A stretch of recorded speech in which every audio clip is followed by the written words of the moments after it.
she's a wonderful woman. I think she's a powerful force of good and positive energy. But she ain't no Elon. But she also brought us Dr. Oz and The Secret. We have to remember what this lady has done. She has to be held accountable. I forgive her, but I mean, cut the shit. The Secret is a particularly egregious offense. What, you just... Oh, you don't believe? You don't believe? Oh, believe? Believe? I want to be rich. I am rich. I imagine myself flying. I can fly. I will beat my wings until I take off. You hear the name Oprah and instantly think wisdom, warmth, and maybe a free car or two.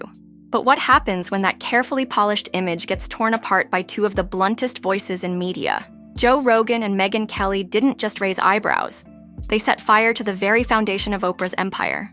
No polite critiques, no sugarcoating, just raw, ruthless honesty slicing through decades of spiritual buzzwords and feel-good branding like a machete through a vision board. I used to love Oprah, like most of us who grew up when we did. And only now did I realize I've been getting spoon-fed propaganda from this woman for years. I always took her little setup packages as gospel. You know, before I was a reporter, I never even thought to question whether Oprah might be intentionally misleading me. Then last night, the dawn came, and I was like, oh my God, she is not a reporter, she's a propagandist.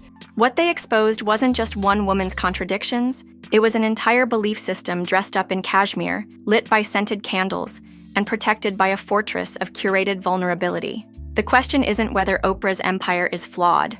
The real shock is how long we all believed it was flawless. Buckle up, because once this facade starts cracking, the whole illusion collapses. Joe Rogan is calling out Oprah and Michelle Obama for hypocritical speeches at the DNC. Watch. She's up there talking about income inequality. Like, hey, lady. Yeah, I know. You're rich as Like, how is that equal? And also, when Michelle Obama was saying, you know, I think she was saying her mother or grandmother was always suspicious of people who took more than they needed. Yes. Like, you are worth so much money.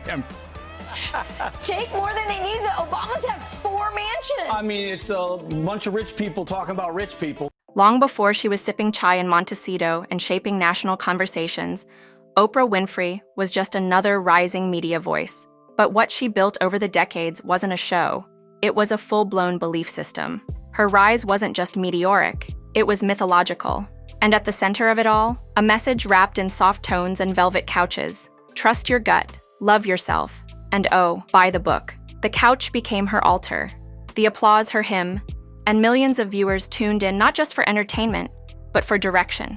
It didn't matter if the advice came from a spiritual guru, a celebrity meltdown, or a feel-good fad. If it passed through Oprah's filter, it became gospel. Yeah. It was one of the more I want to say disturbing, but it was confusing when that was taking hold with people. When I had friends that were telling me that The Secret is real and that they imagined they were going to fulfill these childhood dreams that they had had about whatever, being a fucking astronaut, whatever it would be. There's a couple people that I knew that were trying to tell me that The Secret was going to be the thing and that they had a vision board and they had photographs. They put pictures up of the things that they wanted, like them in front of large crowds and shit. And I'm like, oh boy. Them in front of large crowds. This is so not how it works. But here's where things turn. Behind the healing mantras and journal prompts was a marketing machine running at full tilt. It wasn't just vulnerability she was offering. It was commodified hope. You weren't healing, you were consuming. And the brilliance? You felt like you were growing while spending money doing it. Whether it was a book, a supplement, or a $40 candle charged with intention, it all came back to one brand, Oprah. Her approval wasn't a review. It was anointment. And when something got the Oprah seal, no one asked questions. It didn't need science. It didn't need logic. It just needed vibes. Did you see the Oprah interview? No. She's off the rails. Yeah, Off the rails. I heard about it. Into fucking wine mom country again. Wow. I'm a gun owner. Tim Walz is a gun. I know that. If somebody breaks in my house, they're getting shot. Yes, I hear that. Tim Dillon is the best. Tim Dillon's like, she's saying gypsy curses. What is she saying? When was the last time Oprah actually spent time hanging out with a working class person in America? She's on her Montecito estate with one of the most beautiful mansions known to man. And that is why she did not follow up with Kamala Harris in response to that stupid gun question with, well, you're on camera saying that you favor mandatory gun buybacks. So how would that work? The Oprah enthusiasm worked when it was genuine. That's the exact part Rogan and Kelly went for. Not the kindness, not the legacy, but the way she wrapped commercialism in compassion and sold it back to America as a moral compass.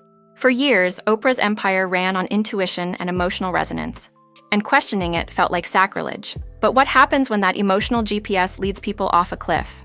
Rogan and Kelly didn't just ask, they answered. And in the process, they didn't just challenge the cult of Oprah, they tore it apart. And if you thought the empire stopped at soft-lit sermons and vision boards, wait until you see the scientists she turned into celebrities. Before they were household names, they were Oprah's protégés, polished, endorsed, and handed a megaphone by the queen of daytime. Dr. Oz wasn't just a guest. He was a regular fixture, transformed from respected surgeon to pop culture health oracle. But behind the scrubs and soothing voice, his advice started spiraling. Miracle supplements, detox myths, and diet gimmicks dressed up as science. Viewers trusted him because Oprah did. That trust wasn't earned.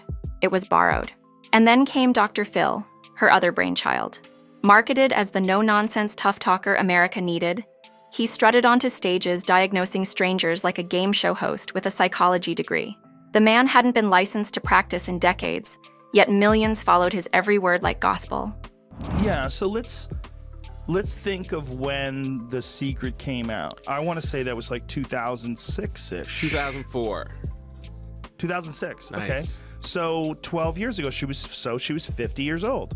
How the fuck do you not know when you're 50 years old and worth $1 billion that that's not how it works? That it's hocus pocus. Yeah, it's not hocus pocus. Yeah.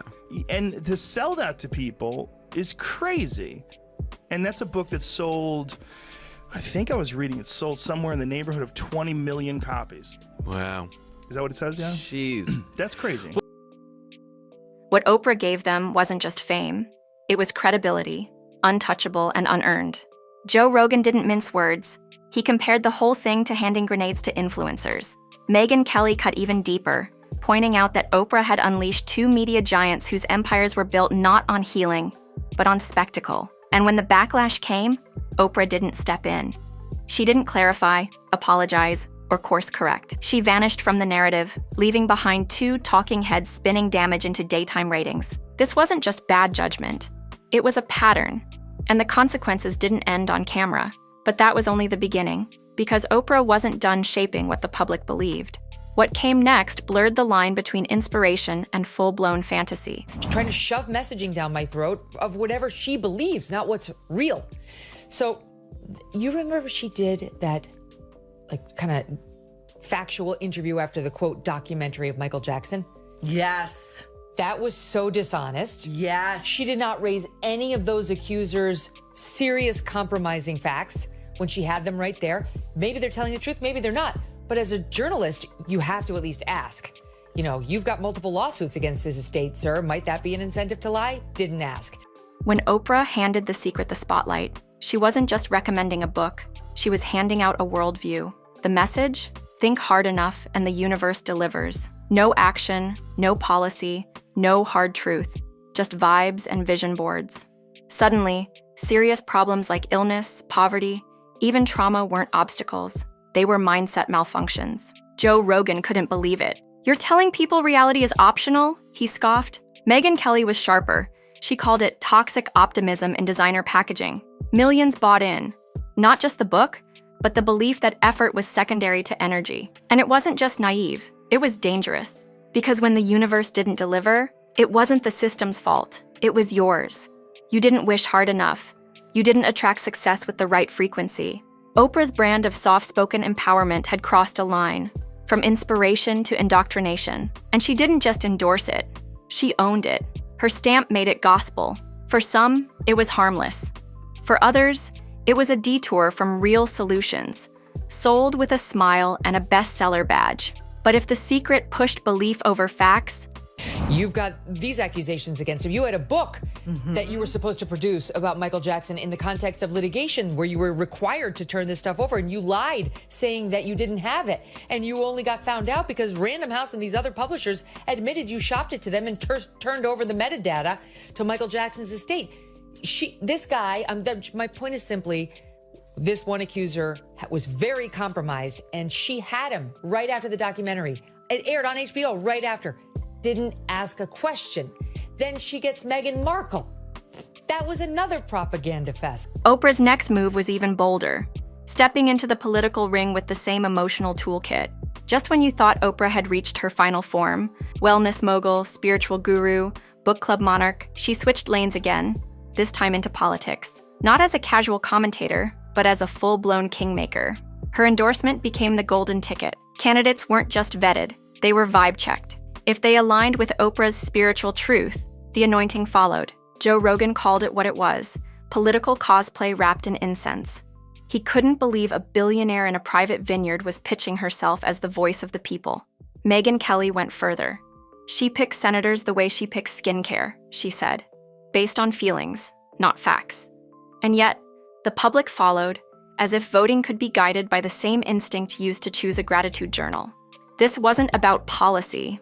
It was about narrative. Oprah framed her endorsements as moral awakenings, not strategic decisions. No platform breakdowns, no economic analysis, just emotional resonance. And if you disagreed, you just weren't aligned. But while her brand was all about authenticity, her moves were calculated. Private jets, $12,000 coats, candlelit interviews about inequality. The optics didn't match the message. Rogan and Kelly didn't just criticize the politics. They exposed the disconnect, preaching empathy from marble countertops. And just when critics thought the contradictions had peaked, Oprah made her boldest move yet, becoming the ultimate symbol of wellness, while quietly pivoting into something much more profitable. My point is coming from the other way. She had the accusers there, and the accusers may or may not have had this experience with Michael Jackson. Oh, you're talking about the HBO doc? Yes. But she failed to bring up prior inconsistencies in their stories that really did compromise their stories. I don't know what happened. I understand what you're saying. So okay, I'm just saying, as a journalist, which she purports to be, right, it was a complete fail. Right. And then she committed the same failure with Meghan Markle, yes, where she didn't press any of her claims of racism in the royal family. And now we have the ultimate culmination of her journalistic fails. Oprah didn't just dabble in wellness. She built an empire on it. Essential oils, weight loss programs, soul healing retreats, all stamped with her soft voice seal of approval. But behind the lavender candles and gratitude journals was a business model as sharp as any Fortune 500. Healing became a product line. Joe Rogan wasn't fooled. It's whole food spirituality with a markup, he joked. Megyn Kelly cut deeper. She sells wellness like it's hope in a bottle, and people drink it by the gallon. From detox teas to mindfulness apps, everything had Oprah's glow and a checkout button. It wasn't about science. It was about belief. If it felt good, it was aligned. If it made money, it was transformative. And the followers? They weren't just customers, they were converts, buying into the idea that buying itself could be healing. But the real twist, Oprah profited from contradictions. Body positivity until the next weight loss deal. Natural living, unless a pharmaceutical sponsor came calling. 1 minute it was love yourself as you are, the next it was here's how to fix it, for $39.95. And as the dollars piled up, one thing became crystal clear. The message wasn't wellness. It was loyalty. And Oprah was selling both, at a premium. Oprah didn't just build a brand. She built a bench. Oprah didn't help by sort of saying it's cheating. What do you mean it's cheating? It's a drug that helps people control their appetite. How is that cheating? So she was probably on the wrong side of things when she was saying that. And now I think she was sort of forced to admit, because as you say, it's obvious. Somebody like Oprah, who's constantly up and down with the weight and hasn't been on the skinnier side for a long time. And then suddenly, after this miracle drug comes out, like, we know. But she's still a spokesperson for Weight Watchers, and I guess she's going to still tell us that the point system is really what's behind the weight loss. Kelly didn't blink. She knows spin when she sees it, and Oprah's spin. Dr. Oz, Dr. Phil, even spiritual mouthpieces like Deepak Chopra. If they sat on her couch, they turned into empires overnight. one Oprah nod, and they were household names. But here's the catch. Once the cracks showed, so did the silence. Dr. Oz, once her prized health guru, eventually morphed into a headline machine pushing miracle cures and campaign promises. Suddenly, the wellness tips got political, and Oprah, nowhere to be found. No defense, no disowning, just strategic distance. Like she'd never handed him the mic in the first place. Then there's Dr. Phil, the tough love talker turned daytime drill sergeant. He didn't offer therapy so much as televised scolding sessions.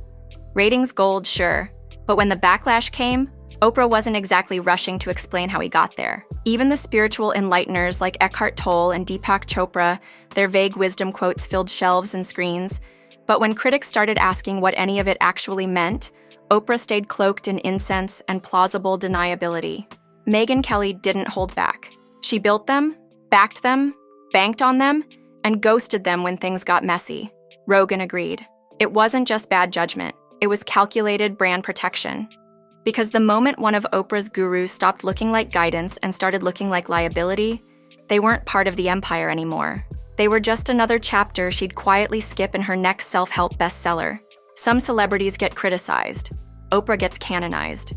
Over the years, she's built something more powerful than a media empire. She built a reputation that felt sacred. Question her, and you weren't just disagreeing.